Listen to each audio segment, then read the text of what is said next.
What's up? What's up? What's up? What's going on, everybody, man? Great to see you guys again. This is a post update video. Where's my credit at now? I know it's been a while since I uploaded a video. I'm so excited to show you guys my progress. Now, I do want to say Happy New Year's to any and everyone who I have not got a chance to respond back to the messages. It's crazy. My inbox is crazy. It's flooding with messages asking when I'm going to do the update on my credit, when I'm going to do X, Y, Z, when I'm going to do this, when I'm going to do that. Well, today has come to be that day. I'm very proud of what I've done so far, and I do feel as though my score should be higher, but we're going to go into a little bit factors about that. But let's go ahead and jump right into it. I'm gonna go ahead and log into my account right now. I'm just going to go ahead and show you guys where I'm at after getting this update.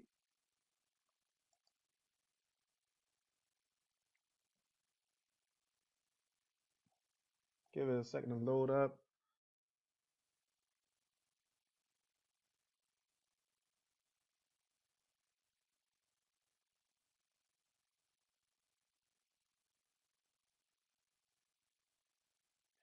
Okay, guys, here I am right now. This is today, January 28th, 2020. I'm at a credit score of 608. Previously, I was at a credit score of around 538, 540-ish. So it definitely jumped up a lot of points. 62 points on this one, 26 on the other one. I'm going to show you, I'm going to tell you why this is lower than this one in a second. But before we do that, I want to go ahead and show you guys, uh, where everything stand as far as derogatories, et cetera, credit utilization. And I just want to go over that, right? Okay, so the biggest thing that has changed has been my credit card usage. Again, as you guys know, I did add on that $5,000 trade line from my Jewelers Club. Yes, they're still real. Yes, they're still reporting on time every single month, nonstop. Um, Now, what I'm thinking about doing though is once I get all my credit card balances fully paid off, because my year anniversary is coming up in July of this year, and it's going to be $99 to keep that membership going again, right? And I will have to purchase another item, etc. But what I'm thinking about doing is going ahead and canceling out that membership once all my credit cards is paid down, because right now um, my credit cards usage is at a 43%, right? And it dropped down from, I say it was around 50-ish percent or 57% or so. And that's why it was a huge hike in the score with 62 points, right? Because I'm paying down things, getting it done for the new year. But I'm going to drop off that trade line that I've had for, it will be going on a year prior to um, that I would have that trade line. But what's going to wind up happening is it's going to, even though I drop that off, it's going to, my credit card utilization is going to be at 0%, 0 to 1%, right? Now, that's going to be good for uh, two things. Uh, once it is removed, that's going to drop, and then my credit card age is going to increase. Because remember something, when you add on a new account to your credit report, or to your other credit cards, it decreases your credit age, right? Your total credit age. Now, with me removing that line, it's going to take out probably about 9 to 10 months. Really 9 months. I say around 8 months of credit card age. Being as far as new credit goes, right? Um, so I'm very excited for that. Um, and you should see my credit age go up on the next video. Okay. Now, the payment history, I definitely need to work on that. I'm sending them letters to get a couple things like here and there. If I got like one missed payment, I got a couple. I got like 1 to 2 missed payments on a couple of my cards. I'm gonna go ahead and use a goodwill letter for those. Now, let's go into. I want to show you guys that it is actually still reporting the $5,000 credit card trade line from my Jewelers Club. So for any of you guys that's out there looking to still get it, by all means, definitely go ahead. All right, so where are we? Here it is. It's still reporting every single month on time. Um, Now it hasn't reported December's just yet, but it will report because we're in January right now. So you remember something, I always do the month prior. So I'm around 7 months of new open credit. It's still a $5,000 limit, and I want to tell you guys something. It's crazy though that it's crazy though that how I used to thought that carrying a balance, right, a small balance on each one of your credit cards is actually good. Actually, that's false. It's a myth. Actually, having no balance on your credit cards is also a very good thing, and it looks a lot better to the creditors. And you can actually Google that and look that up. I mean, I just found that out. I was kind of shocked because my whole life I've been told, hey, look, uh, you know, leave a little balance on your card just to show them that you're using it. Is it a possibility of shutting down your account when you're not consistently using your card? Yes, but that's why you want to use your card at least once or twice within a 6 month period, or 3 to 4 times within a 6 month period, but never leave a balance on your card. Okay. Um, and I actually was looking at over that, and I'm like, wow, that's crazy, right? So, with that being said, let's go over to see what's changed really quick. And we're going to compare the scores again. But I want to show you something. I actually had a collection account get removed. And the reason why my score isn't as high as it was previously is because of the fact, my score isn't as high as it could be, is because of the fact of there was a new collection account added to my credit report, and I wound up getting that removed. It was a medical debt collection, and if anybody know about the FCRA in regards to HIPAA law and etc., I'm not going to go into details about it on this video, but you're going to see what I'm talking about. So currently I have zero derogatory remarks, but I want to go back over to, sorry, I keep going back and forth. Oh, it was actually right there. Sorry, I keep going back and forth, but yeah, so now I'm going to talk about why it is that this score is higher than this one. And it's because I have a derogatory remark reporting on it, which I actually reported to, which I actually disputed with Equifax just recently. Okay. And it's actually this account right here. It should say something about uh, ability recovery system solutions, something like that. Yeah, Ability Recovery Services LLC, right? Consumer Dispute Reinvestigation in progress. Okay, so look, so check this out. I want to say shout out to this company right here. Oops, I actually deleted it. Hold up. I want to say shout out to this company right here, Collection Shield 360. One of the best companies I have ever dealt with. I actually just canceled out my membership with them about a couple weeks back because I had no need for them anymore, but I could still log into my account and you can still see what they've done for me. As you can see, this was back with 12/22/2019.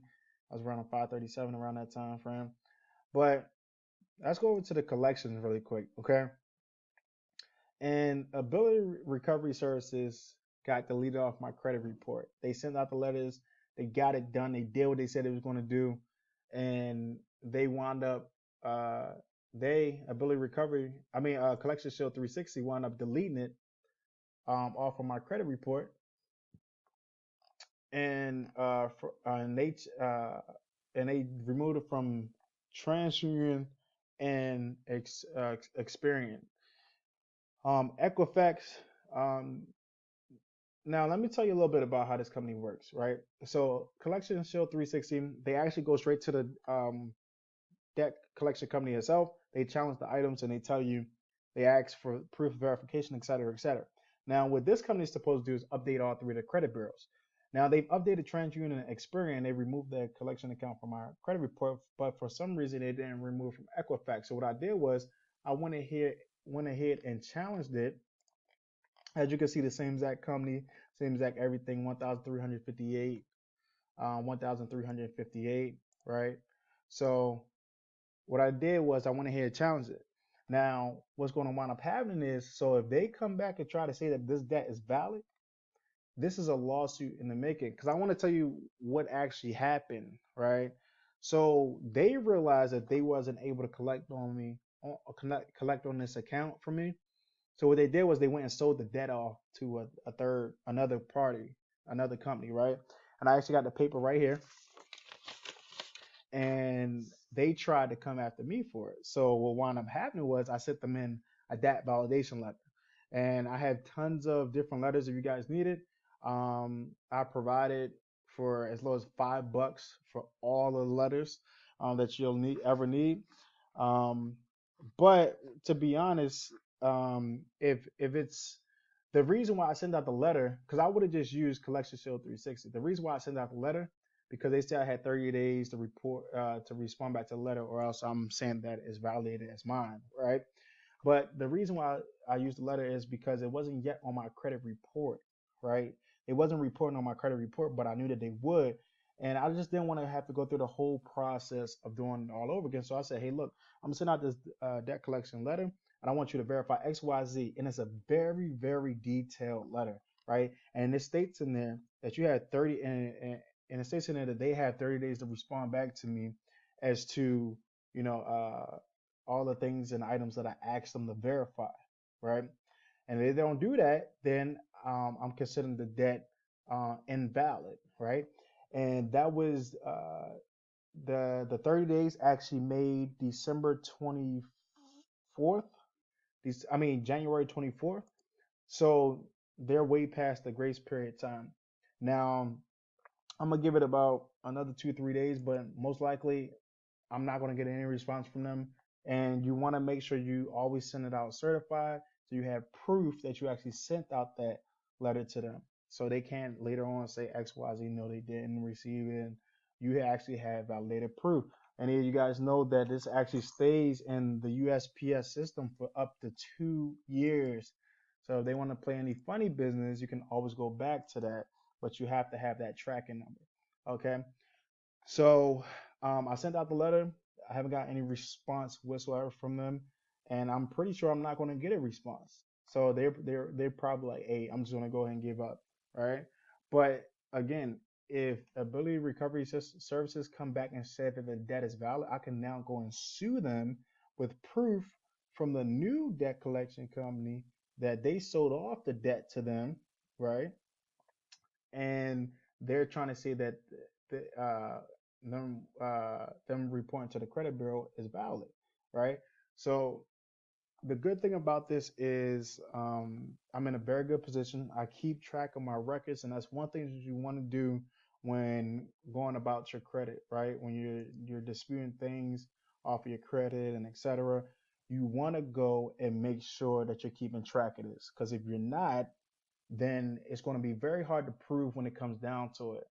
Now, the good thing about this is once my credit cards are paid off, I'm going to be around a 680 to 700 credit score. Um, and that's pretty cool. Now, I also want to show you guys the credit score simulator, right? Just show you guys where I'm going to be at once everything is completely paid off. Um, so I'm pumped up for that, right? I actually checked on my FICO, um, the FICO scoring 8 module, and they had me at a 702. Um, so let's go ahead and go to decrease my balance down to 0. Where would that put me at? So that would put me at a 677, right? And that technically you need a 680 to be considered good credit, so 3 point shy. But the good thing about it on Experian is I'll go ahead and have a 702 once it's completely paid out, because the Advantage Score 3.0, which Credit Karma uses, and what FICO uses is two different things. Now, for a lot of you guys don't know what's going on with FICO 10 that's coming out, it's going to be so much harder for you guys to I don't want to say manipulate the system, but in a way it's going to be so much harder for you guys to build your credit once you've got in a rough spot. And there's going to be more details on that on the next video. I don't want to make this video too long. We're already about 14 minutes and 55 seconds in, almost 15 minutes in. But I just want to show you guys a little update to show you guys where I'm at, and I'm going to start uploading more videos.